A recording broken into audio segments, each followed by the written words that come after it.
Di jantung tanah Jawa, sekitar 40 km barat laut Yogyakarta, berdiri sebuah bangunan megah yang menantang waktu, Candi Borobudur. Dikelilingi perbukitan menoreh di barat, Gunung Sumbing dan Sindoro di utara, Gunung Merapi dan Merbabu di timur, serta Bukit Menoreh di selatan Borobudur, seakan ditempatkan di pusat kosmos. Sebuah mandala raksasa yang menyatukan bumi, langit, dan manusia. Borobudur, bagi sebagian orang, adalah mandala suci Buddha. Namun bagi sebagian lainnya, ia menyimpan rahasia yang jauh lebih tua. Benarkah dari sekian banyak misteri rahasia yang terselubung, terdapat dugaan terkait dengan kisah seorang nabi yang agung dalam 3 agama samawi, bernama Nabi Sulaiman?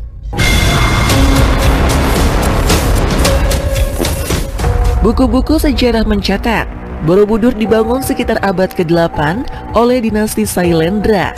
Lebih dari 2 juta balok batu vulkanik disusun, membentuk 9 tingkat yang menjulang, dengan lebih dari 5 km relief yang bercerita tentang hukum karma dan perjalanan jiwa. Namun, catatan sejarah resmi ini tidak mampu menjawab semua teka-teki. Bagaimana batu-batu raksasa itu diangkut dan disusun dengan presisi luar biasa? Mengapa candi sebesar ini tiba-tiba ditinggalkan dan tertimbun tanah selama berabad-abad? Dan mengapa simbol-simbol yang terpahat justru memperlihatkan hal-hal yang aneh, seperti kapal raksasa bercadik, flora eksotis, hingga figur-figur bersayap?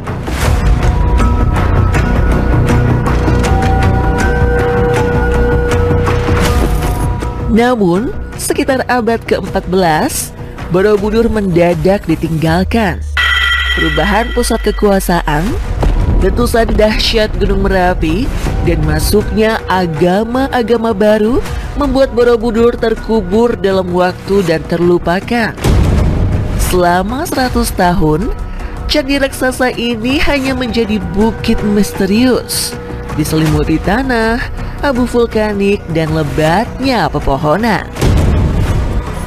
Baru pada abad ke-19, ketika Jawa berada di bawah kekuasaan kolonial Belanda, Sir Thomas Stamford Raffles mendengar kabar tentang sebuah bukit batu aneh. Borobudur pun digali kembali, memunculkan mahakarya yang seolah terlahir dari tanah. Beberapa penulis dan peneliti alternatif matematikawan yang berani mengajukan teori yang kontroversial bahwa Borobudur bukan sekedar candi Buddha.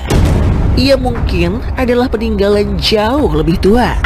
Bahkan terkait dengan Ratu Sabah-Ata yang lebih dikenal dengan sebutan Ratu Bilqis ketika masa kejayaan kerajaan Nabi Sulaiman.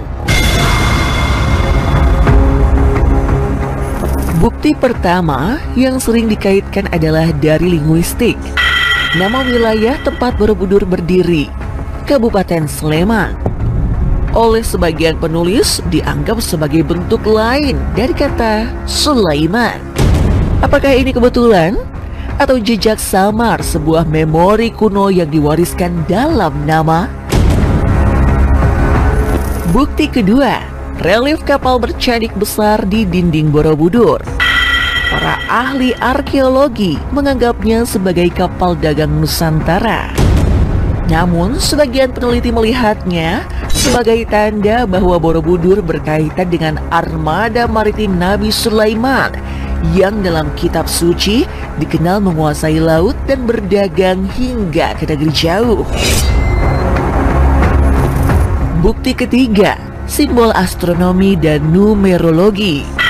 Jumlah stupa, pembagian tingkat, hingga orientasi candi seakan menyimpan pola bintang yang juga ditemukan pada monumen kuno di Mesopotamia. Sebuah kesamaan yang tak mudah diabaikan. Bukti keempat, Figur makhluk bersayap yang dipahat dalam beberapa relief bagi umat muda itu bisa diartikan sebagai dewa-dewa penjaga. Namun bagi penafsir lain, itu identik dengan gambaran para jin atau makhluk gaib yang dalam kisah Nabi Sulaiman disebut berada dalam kekuasaannya. Tak hanya itu, Borobudur seakan menjadi peta kosmik. Posisinya berjajar dengan gunung-gunung tertentu, membentuk garis imajiner yang akurat dengan arah matahari dan bintang. Lebih misterius lagi, ada teori yang menyebut Borobudur sebenarnya bukan candi, melainkan perpustakaan batu. Seluruh relief dan pahatan seolah menunjukkan simbol-simbol yang menyimpan ilmu pengetahuan kuno sejak zaman prasejarah. Jika benar, maka Borobudur bisa saja merupakan bagian dari jaringan peradaban global yang tersambung dengan kerajaan besar Nabi Sulaiman. Tentu, bagi akademisi arkeologi arus utama, teori-teori ini dianggap tidak ilmiah, sulit dibuktikan, bahkan dianggap pseudo-sejarah. Namun, bukankah sejarah selalu tertulis dari sudut pandang penguasa? Dan bukankah banyak misteri dunia purba baru terbuka setelah berabad-abad ditolak oleh ilmu pengetahuan resmi? Masyarakat sekitar Borobudur pun masih menyimpan cerita turun-temurun bahwa tempat ini bukan sekedar bangunan, melainkan pusat energi dan ilmu pengetahuan gaib yang sengaja ditinggalkan untuk generasi yang datang setelahnya. Maka pertanyaan itu tetap menggantung di udara.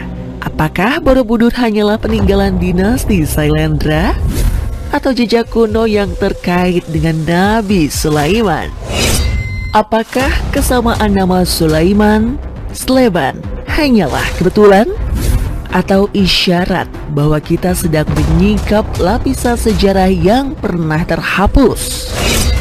Di balik stupa-stupa yang hening, di antara relief yang penuh simbol, mungkin tersimpan rahasia yang selama ini sengaja dibiarkan tak terungkap. Apakah Borobudur hanyalah mandala suci atau sebuah pesan kosmik dari masa lalu yang jauh lebih tua yang menanti untuk diuraikan kembali?